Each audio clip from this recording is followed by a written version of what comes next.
തറാവീഹ് നിസ്കാരത്തിൻ്റെ രൂപം ലളിതമായി വിവരിച്ചു തരാനാണ് ഞാൻ ആഗ്രഹിക്കുന്നത്. വിശുദ്ധ റമദാനിൻ്റെ രാവുകളിൽ പ്രത്യേകം സുന്നത്താക്കപ്പെട്ട 20 റക്അത്ത് സുന്നത്ത് നിസ്കാരമാണ് തറാവീഹ് നിസ്കാരം. ഈ നിസ്കാരം നമ്മൾ നിർവഹിക്കേണ്ടത് തറാവീഹ് 2 റക്അത്ത് സുന്നത്ത് നിസ്കാരം കിബിലക്ക് മുന്നിട്ട് അദാ ആയി അള്ളാഹു തആലക്ക് വേണ്ടി ഞാൻ നിസ്കരിക്കുന്നു എന്ന നിയത്തോടെ കൂടെ തക്ബീർ ചൊല്ലി കൈകെട്ടി 2 റക്അത്ത് നിസ്കരിച്ച് സലാം വീട്ടുക.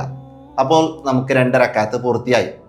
ഇതുപോലെ 10 തവണ 2 റക്അത്തുകൾ വീതം നമ്മൾ നിസ്കരിച്ചാൽ നമുക്ക് 20 റക്അത്ത് പൂർത്തിയാക്കാൻ പറ്റും. അപ്പോൾ ഈ 2 റക്അത്തുകളായിട്ടാണ് തറാവീഹ് നിസ്കാരം നമ്മൾ പൂർത്തിയാക്കേണ്ടത്. തുടക്കത്തിൽ നിയ്യത്തിൽ 2 റക്അത്ത് എന്ന് തന്നെയാണ് കരുതേണ്ടത്. തറാവീഹ് നിസ്കാരത്തിൻ്റെ പൂർണ്ണമായ രൂപവും ഇടയിൽ ചൊല്ലേണ്ട ദിക്റുകളും മറ്റു വിഷയങ്ങളൊക്കെ നാഫി ഹിമമി എന്ന് പറയുന്ന യൂട്യൂബ് ചാനലിൽ അപ്ലോഡ് ചെയ്തിട്ടുണ്ട്. നിങ്ങൾക്ക് കൂടുതൽ വിഷയങ്ങൾ അവിടെ കാണാവുന്നതാണ്.